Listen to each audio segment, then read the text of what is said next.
Hello friends, welcome to cooking dream channel. இன்றைக்கி நம்ம சேனலில் ஒரு சூப்பரான சத்தான அரைக்கீரை பொரியல் தாங்க பார்க்க போகிறோம். வாங்க எப்படி பண்ணுறதுன்னு பார்ப்போம். ஃபஸ்ட்டு ஒரு பாத்திரம் வச்சுக்கோங்க. ஒரு கட்டு கீரையுமே வைக்கிறதுனால கொஞ்சம் பெரிய பாத்திரமாக எடுத்திருக்கேன். அளவு தேவையான அளவு எண்ணெய் ஊற்றிட்டு ஒரு 1/4 ஸ்பூன் ஜீரகம் போட்டுக்கோங்க. ஜீரகம் வந்து நல்லா வெடிச்சிடணும்.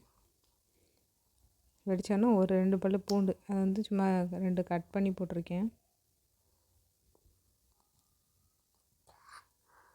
இதே நீங்கள் தட்டி போடுறதுனாலும் சரி. அதோட ஒரு பெரிய வெங்காயம், அதையும் குட்டி குட்டியாக கட் பண்ணி அதையும் சேர்த்துக்கோங்க.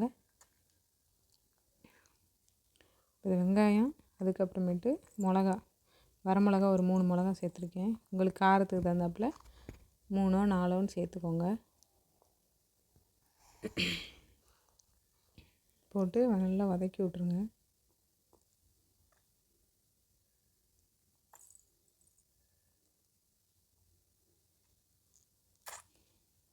கீரை வந்து வாரத்துக்கு ஒருக்காவாச்சும் ஏதாச்சும் ஒரு கீரைனாலும் சேர்த்துக்கோங்க. தான் உடம்புக்கு ரொம்ப நல்லது. இந்த கீரை வந்து கடையும் செய்யலாம், பொரியலும் செய்யலாம்.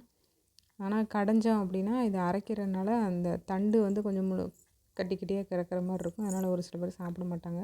பொரியல் பண்ணால் நல்லா டேஸ்ட்டாகவும் இருக்கும், சாப்பிட்றதுக்கும் நல்லாயிருக்கும்.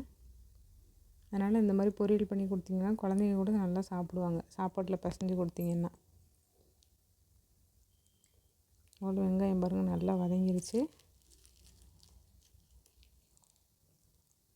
இப்போ இதில் கீரை எல்லாத்தையும் சேர்த்துக்கலாம். நான் அந்த மாதிரி அலசிட்டு அதுக்கப்புறமேட்டு கட் பண்ணியிருக்கேங்க. முன்னாடியே எனக்குமே தெரியாது, கட் பண்ணிவிட்டு அலசுவேன். அதுக்கப்புறமேட்டு தான் ரீசெண்டாக வந்து அலசிட்டு தான் கட் பண்ணணுமாமே, அதனால் அலசிட்டு தாங்க கட் பண்ணியிருக்கேன். நல்லா சின்ன சின்னதாக கட் பண்ணியிருக்கேன். நான் ஒரு கட்டு கீரையுமே பொரியல் பண்ணுறேன். அதனால் இந்த அளவுக்கு இருக்குது. பார்க்குறதுக்கு தான் கீரை நிறைய இருக்கிற மாதிரி இருக்கும், ஆனால் அப்படியே வதங்க எல்லாம் சுருங்கி போயிடும். அதனால் எப்போவுமே கீரைக்கு மட்டும் ஃபஸ்ட்டே உப்பு போடாதீங்க. நல்லா வதங்கிட்டு லாஸ்ட் டைமில் தான் உப்பு போடணும். இப்போதைக்கு பார்க்கும்போது நிறையா இருக்கே அப்படின்ட்டு ஒரு சில பேர் ஃபஸ்ட்டே உப்பு போடுவாங்க. அப்படி போடவே கூடாது.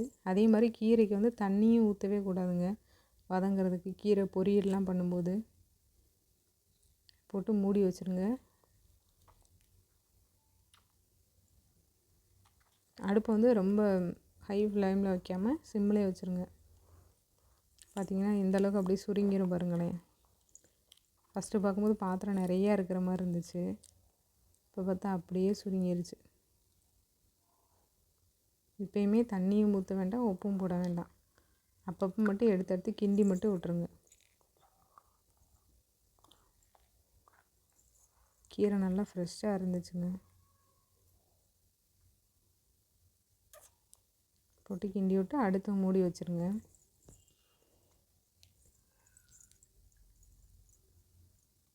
பாருங்கள் ஓரளவுக்கு நல்லாவே வதங்கிட்டே இருக்குது கீரை. இப்போ இதில் உப்பு சேர்த்துக்கலாம். தேவையான அளவுக்கு உப்பு சேர்த்துக்கோங்க. உப்பு போட்டுட்டு தண்ணி ஊற்றவே ஊற்றாதீங்க. எந்த கீரைக்குமே பொரியல் பண்ணும்போது தண்ணி ஊற்றவே கூடாது. முருங்கைக்கீரைக்கு வேணால் இலை வந்து கொஞ்சம் முத்தலாக இருந்துச்சுன்னா கொஞ்சமாக தண்ணி ஊற்றிக்கிடலாம். ஆனால் மற்ற கீரைகளுக்கெல்லாம் மேக்ஸிமம் தண்ணி ஊற்றக்கூடாதுங்க. தண்ணி ஊற்றாமே நல்லா வதங்கிடும் கீரை எப்போவுமே. அடுப்பை மட்டும் லோ ஃப்ளேமில் வச்சுருங்க. போட்டு நல்லா வதக்கி விட்டாச்சு. இப்போ இந்த உப்பு எல்லாமே சாரட்டும். அதனால் நல்லா மூடி வச்சுட்டு கொஞ்சம் நேரம் வேகட்டுங்க. இப்போ பாருங்கள் கீரை நல்லா வெந்துருச்சு. தண்ணியே ஊற்றாமல் பாருங்கள், கொஞ்சம் கூட தண்ணியே இல்லை. நீங்கள் தண்ணி ஊற்றுறீங்கன்னா தண்ணி இன்னும் கொஞ்சம் வந்துடும். அதனால் இதே மாதிரி தண்ணி ஊற்றாமல் இதே மாதிரி செஞ்சு பாருங்கள். உங்கள் வீட்டில் இருக்கிறவங்க எல்லாத்துக்கும் ரொம்ப பிடிக்கும். கண்டிப்பாக நீங்களும் ட்ரை பண்ணி பார்த்துட்டு உங்களோட ஃபீட்பேக் கமெண்ட்டில் சொல்லுங்கள். நம்மளோட சேனலை சப்ஸ்கிரைப் பண்ணி வச்சுக்கோங்க. தேங்க்ஸ் ஃபார் வாட்சிங். பை.